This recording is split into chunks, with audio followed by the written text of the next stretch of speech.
امریکی صدر ٹرمپ امن کے داعی ہیں۔ وزیر اعظم شہباز شریف کی نیو یارک میں میڈیا سے غیر رسمی گفتگو۔ کہا صدر ٹرمپ دنیا میں امن قائم کرنا چاہتے ہیں۔ صدر ٹرمپ نے جنرل اسمبلی اجلاس میں امن کے لیے کوششوں کا تذکرہ بھی کیا۔ پاک بھارت جنگ بندی میں صدر ٹرمپ اور ان کی ٹیم کا کردار اہم ہے۔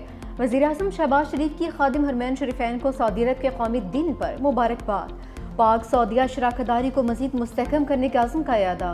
کہا کہ دونوں ممالک کے تعلقات مذہب، بھائی چارے، اعتماد کی بنیاد پر قائم ہیں۔ سعودی عرب کا حالیہ دورہ بے مثال محبت اور یادگار لمحات سے بھرپور رہا۔ اہل غزہ کی چیخ و پکار نے عالمی برادری کے ضمیر کو جھنجھوڑ دیا۔ سیکرٹری جنرل اقوام متحدہ نے فلسطین کا مقدمہ پیش کر دیا۔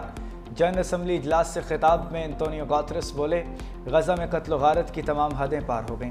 غزہ کی تباہی میری مدت کے تمام تنازعات سے بڑھ گئی۔ غزہ کی ہولناکیاں انسانیت کی نفی ہیں۔ غزہ سے متعلق عالمی عدالتوں کے فیصلوں کی بھی پاسداری نہیں کی گئی۔ مستقل جنگ بندی، انسانی امداد کی فراہمی اور یرغمالیوں کی رہائی یقینی بنایا جائے۔ انتونیو گوتریس نے یونائٹڈ نیشن پر بھی سوالات اٹھا دیے۔ کہا اقوام متحدہ انسانیت کی بقا کی عملی حکمت عملی کے طور پر وجود میں آیا۔ اقوام متحدہ کے اصول معاشرے کی زد میں آ چکے۔ ہمارے کام کی صلاحیت کو ہم سے چھینا جا رہا ہے۔ جنگوں کے دوران بمباری سے اٹھتا دھواں سب کے لیے وارننگ ہے۔ عالمی قوانین کی پاسداری کے لیے ٹھوس اقدامات ضروری ہیں۔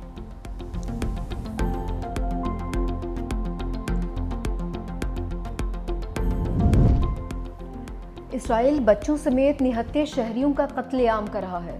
ترک صدر رجب طیب ایردوان نے کہا کہ غزہ میں انسانی بحران شدت اختیار کرتا جا رہا ہے۔ فلسطین میں فوری جنگ بندی ضروری ہے۔ ایردوان نے غزہ میں بھوک سے بلکتے بچوں کی تصویر اقوام عالم کو دکھائی۔ قطر کے امیر شیخ تمیم بن حمد ثانی نے کہا کہ دوحہ پر اسرائیلی حملہ عالمی اصولوں کی کھلی خلاف ورزی ہے۔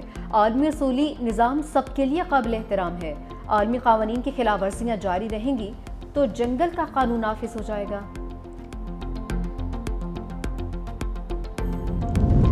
غزہ میں انسانی المیہ جنم لے چکا ہے۔ غزہ میں انسانی حقوق کی سنگین خلاف ورزیاں کی جا رہی ہیں۔ غزہ میں انفراسٹرکچر تباہ ہو چکا ہے۔ اسحاق ڈار کا مشرق وسطیٰ کی صورتحال اور مسئلہ فلسطین پر اجلاس سے خطاب۔ کہا غزہ میں 10 لاکھ سے زیادہ لوگ بے گھر ہو چکے۔ غزہ میں فوری جنگ بندی کی جائے۔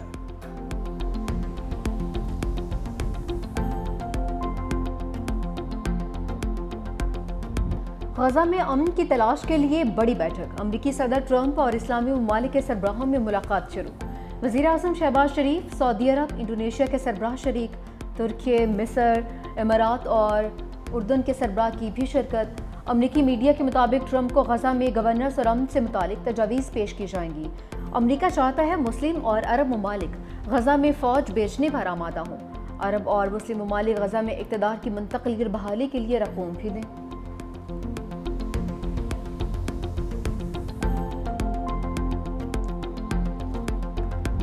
فلسطین کو عالمی برادری کی مزید حمایت مل گئی۔ فرانس اور بیلجیم نے بھی فلسطین کو بطور ریاست تسلیم کر لیا۔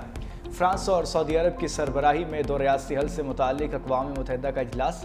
فرانسیسی صدر نے کہا کہ فلسطین میں امن کا وقت آ گیا ہے۔ ہماری ذمہ داری ہے کہ ہم 2 ریاستی حل کا تحفظ کریں۔ بیلجیم کے وزیر اعظم بولے، فلسطین سے سفارتی تعلقات کا انحصار حماس کے مکمل غیر مسلح ہونے پر ہوگا۔ 2 ریاستی حل سے متعلق فرانس اور سعودی عرب کی قرارداد کی 142 ممالک نے حمایت کی۔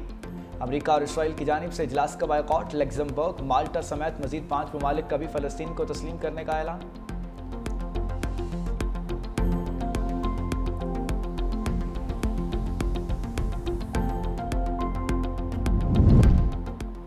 فلسطینی صدر محمود عباس کا حماس سے ہتھیار ڈالنے کا مطالبہ۔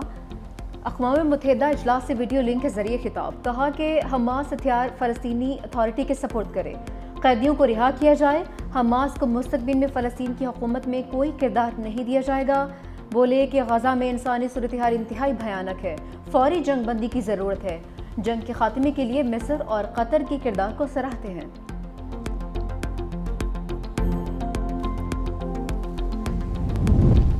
26ویں ترمیم کے خلاف بڑی عدالت لگے گی۔ سپریم کورٹ میں آئینی ترمیم کے خلاف درخواستیں 7 اکتوبر کو سماعت کے لیے مقرر۔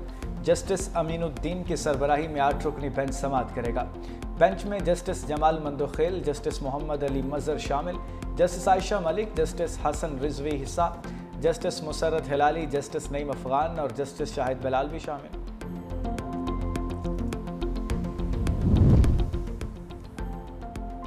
GHQ हमला केस बानी PTI की 2 दरख्वास्तें खारिज। रावलपिंडी की इंसदादी दहशत गर्दी ने फुटेज देने और ट्रायल रोकने की दरख्वास्तें खारिज की। बानी PTI को व्हाट्सएप लिंक पर अदालत में पेश किया गया।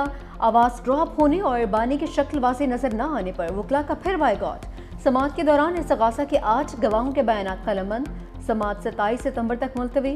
रावलपिंडी एहतजाज केस में अलीमा खान 29 सितंबर को बतौर मुलज़िमा तलब। संभाली तो पहले ही अपनी स्पीच में मैंने बात की कि हमें अफगानिस्तान से मुलाकात करनी चाहिए, क्योंकि फेडरल गवर्नमेंट का ये डोमेन है, तो उन्होंने इसके ऊपर तनकीद भी की मेरे ऊपर कि ये नहीं कर सकता बात, एक सूबा है नहीं कर सकता बात। अफगानिस्तान की तरफ से अच्छा मैसेज है हमें इस हवाले से कि वो चाहते हैं कि ये मसला हल हो, क्योंकि ज़ाहिर बात है जब मसला हल होगा, तिजारत खुलेगी, अमन कायम होगा, तो दोनों ममालिक का फायदा है उसमें। मुझे उम्मीद है इंशाल्लाह कि बहुत जल्द वफद जाएगा वहाँ पर, और इंशाल्लाह वहाँ पर जाके बाकायदा तौर पर गवर्नमेंट टू गवर्नमेंट जो है इसके ऊपर मुलाकात इंशाल्लाह शुरू हो। हम बहुत जल्द अफगानिस्तान अपना वफ्द भेजेंगे, वज़ीर खैबर पख्तूनख्वा अली अमीन गंडापुर का ऐलान। पेशावर हाई कोर्ट के बाहर मीडिया से गुफ्तगू में कहा, अफगानिस्तान से इस वक्त बात करना बहुत ज़रूरी है। मुल्क के अंदर लाकानूनियत है, हम जंग लड़ रहे हैं, अदलिया हमें इंसाफ ज़रूर देगी। इस जंग का हल सिर्फ़ और सिर्फ मुज़ाकरात हैं। खैबर पख्तूनख्वा में 80,000 से ज़ायद अफराद ने जानों के नजराने पेश किए। पेशावर हाई कोर्ट ने इलेक्शन कमीशन को अली अमीन गंडापुर के खिलाफ कार्रवाई से रोक दिया। इलेक्शन कमीशन को 14 रोज़ में जवाब जमा कराने का हुक्म।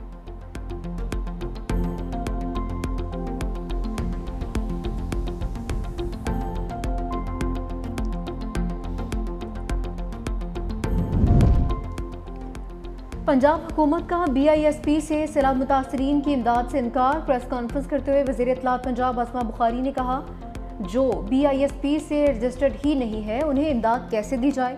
सैलाब मुतासरीन के लिए वज़ीर आला पंजाब का रिलीफ कार्ड बनेगा। कराची और सिंध का क्या हाल है सबके सामने है। सैलाब पर सियासत करने वालों को दुआ ही दी जा सकती है। सैलाब ज़दा इलाकों में रेस्क्यू रिलीफ ऑपरेशन अभी भी जारी है।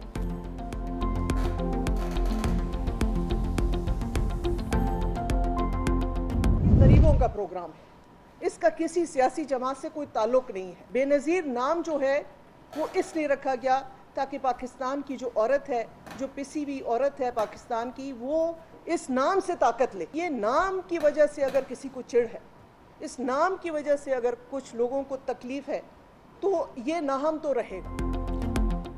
रुबीना खालिद का बेनज़ीर इनकम सपोर्ट पर तनकीद करने वालों को सख्त जवाब। Chairman Benazir income support programme ने कहा, एक सियासी रहनुमा ने कहा BISP फ्रॉड है, अपने बयान से 1 करोड़ ख़ानदानों की तौहीन पर माफ़ी मांगे। BISP डाटा से मुतासरीन को शफाफ तरीके से इमदाद दी जा सकती है। अगर किसी को इस प्रोग्राम के नाम से तकलीफ है तो ये नाम तब्दील नहीं होगा। ये प्रोग्राम सियासी नहीं, गरीबों की बका और वक़ार का हिस्सा है। BISP किसी सूबे ना ही किसी पार्टी तक महदूद है। बेनज़ीर नशोनुमा प्रोग्राम पर भी काम कर रहे हैं। उन्होंने कहा कि पाकिस्तान में जितने लोग फलाही काम कर रहे हैं वो सब काबिल तारीफ हैं।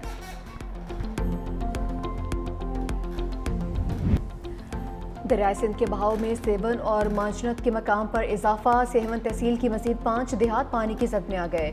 मांजनत का कदीमी मंदिर और रेलवे ट्रैक भी लपेट में आ गया। लकी शाह सदर और आमरी रेलवे ट्रैक भी पानी में डूब गए। मंजूराबाद के करीब रिंग बंद टूट गया। पानी मंजूराबाद शहर की जानिब बढ़ने लगा। बुढ़ापुर की राबिता सड़क पानी की जद में आ गई। इलाका मकीनों को मुश्किलात का सामना। पेटा रोके 4 देहात में सैलाबी पानी दाखिल हो गया। मकीन अब भी घरों में मौजूद। 15 सरकारी स्कूल्स और 8 अस्पताल भी पानी की जद में आ गए।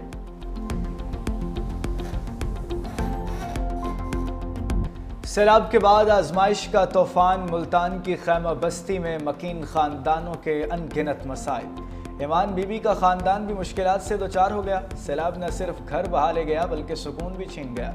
खातून खुले आसमान तले चूल्हा जलाने और बच्चों के लिए खाना पकाने पर मजबूर। शिकवा किया, अभी तक कोई इमदाद के लिए नहीं आया। बच्चे बीमार पड़ रहे हैं और भूख से बेहाल हैं।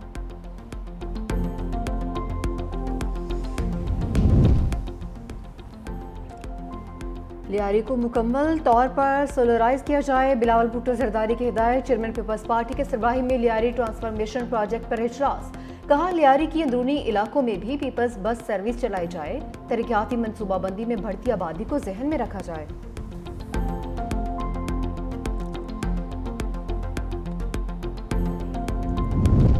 सिंध हुकूमत का इनकलाबी इकदाम। सूबाई काबीना डिजिटलाइज, तमाम अरकान को iPad दे दिए गए। वज़ीर आला सिंध मुराद अली शाह ने कहा, आइंदा काबीना में कोई फाइल नहीं होगी। तमाम फाइल्स डिजिटल होंगी। मजीद बोले, सैलाब से निमटने के लिए पेशगी इकदामात किए। 528 कैंप्स की तैयारी थी, सिर्फ 17 को फाल करना पड़ा। कोटरी पर 3,86,000 क्यूसिक पानी है। कोटरी पर पानी शायद मजीद बढ़े।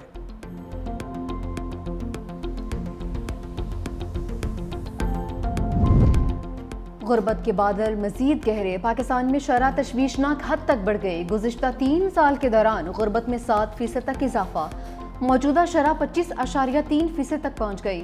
आलमी बैंक ने रिपोर्ट जारी कर दी।